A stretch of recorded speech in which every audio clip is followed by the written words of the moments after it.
बेहद फ़ख्र के साथ, बेहद खुशी के साथ, बहुत ही प्राउड फील करते हुए मैं अब एक ऐसी शख्सियत से आपको रूबरू करवाऊंगी खबरें अभी तक के इस मंच के ज़रिए, जिसकी हिम्मत और जिसके हौसले को देखते हुए मुझे लगता है कि रास्ते में जितनी चुनौतियां होती हैं, जितनी मुश्किलात होती हैं, वो हर एक चुनौती, वो हर एक मुश्किल उनको सलाम ज़रूर पेश करेगी।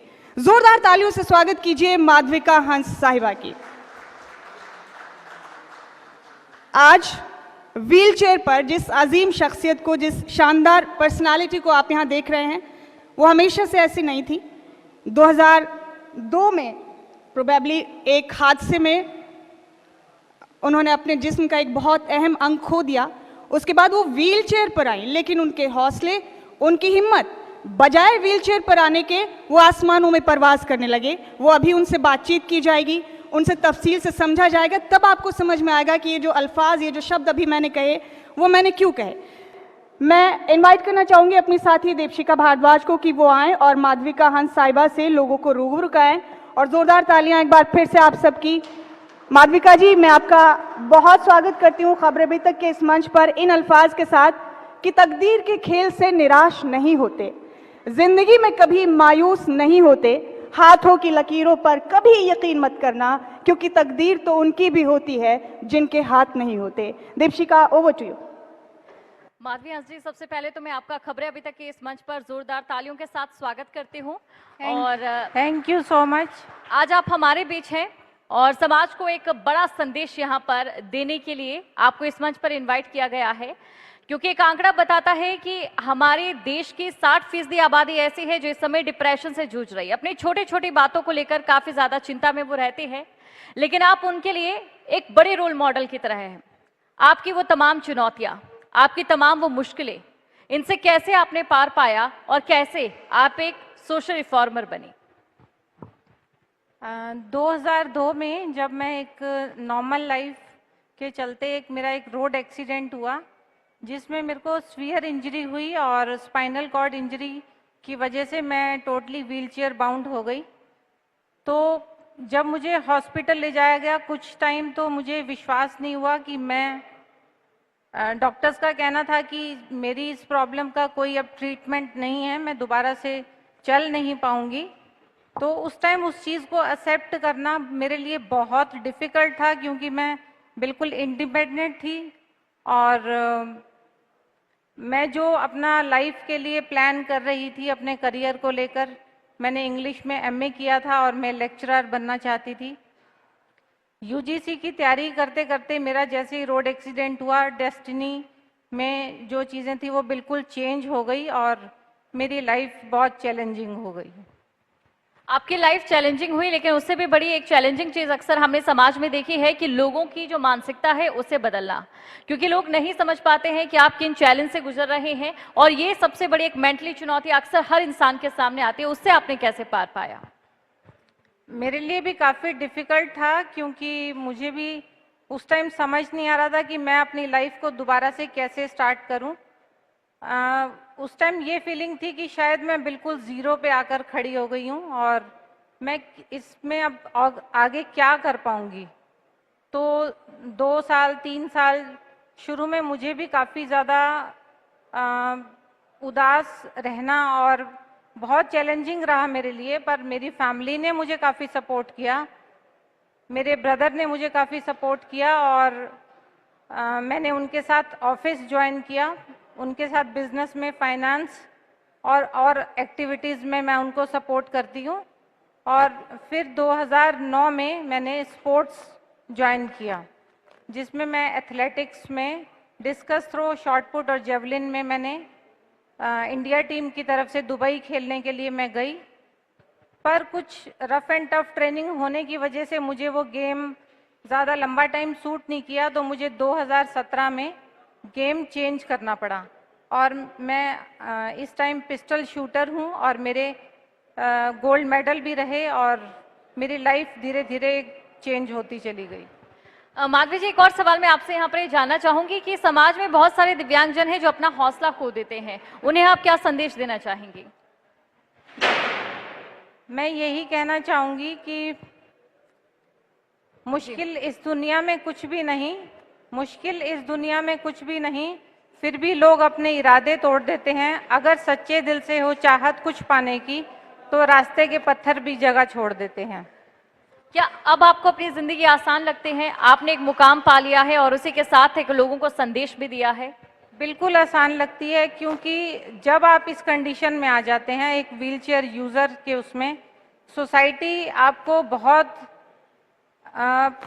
अच्छे से एक्सेप्ट नहीं कर पाती। आपको अपने आप को प्रूव करने के लिए एक नॉर्मल ह्यूमन बीइंग से भी ज़्यादा मेहनत करनी पड़ती है, और आपको बहुत चैलेंजेस आते हैं जो एक नॉर्मल लोग नहीं समझ पाते कि हम अपनी डेली रूटीन को कैसे पूरा करते हैं और नेक्स्ट डे के लिए हम फिर से अपने आप को कैसे प्रिपेयर करते हैं।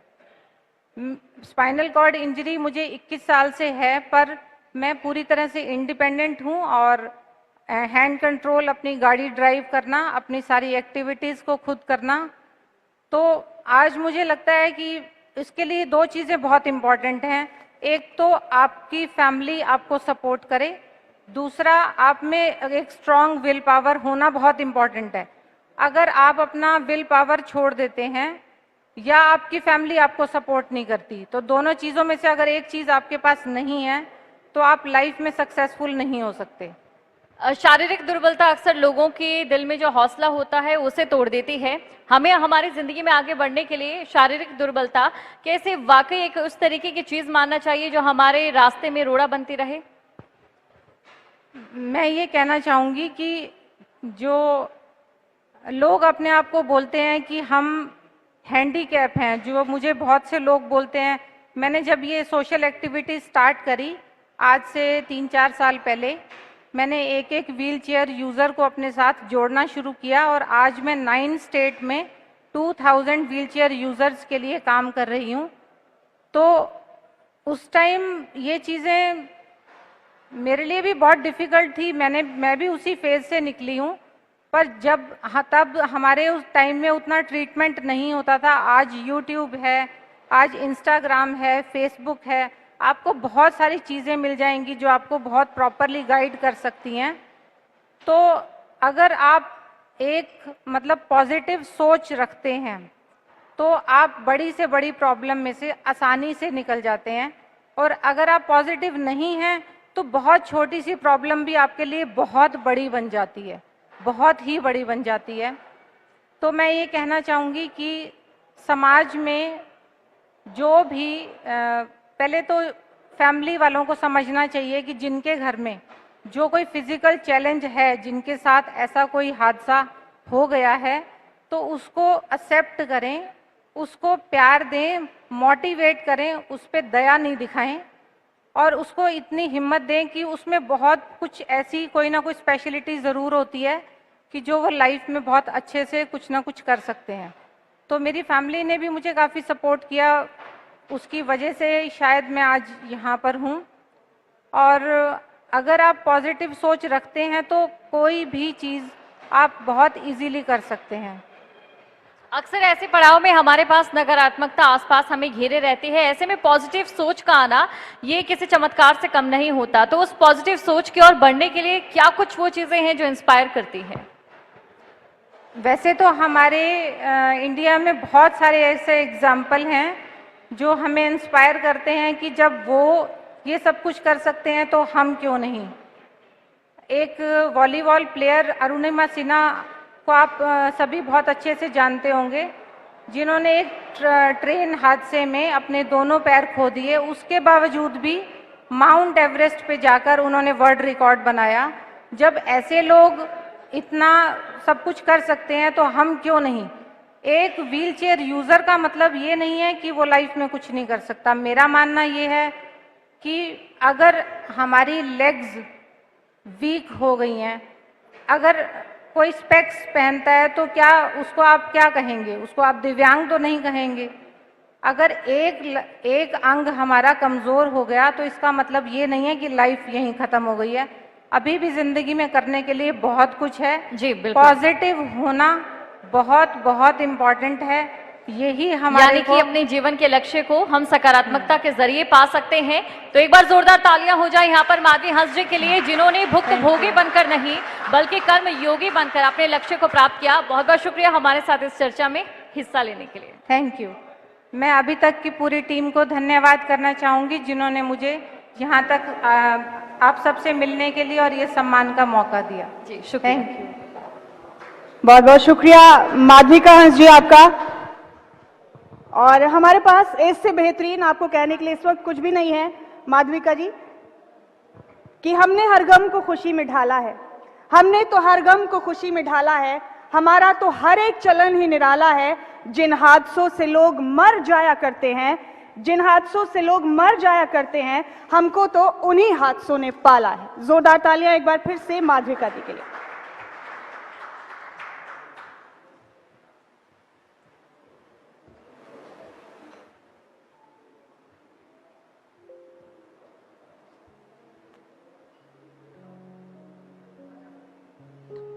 बहुत बहुत शुभकामनाएं माधविका जी आपको खबरें अभी तक की पूरी टीम की तरफ से।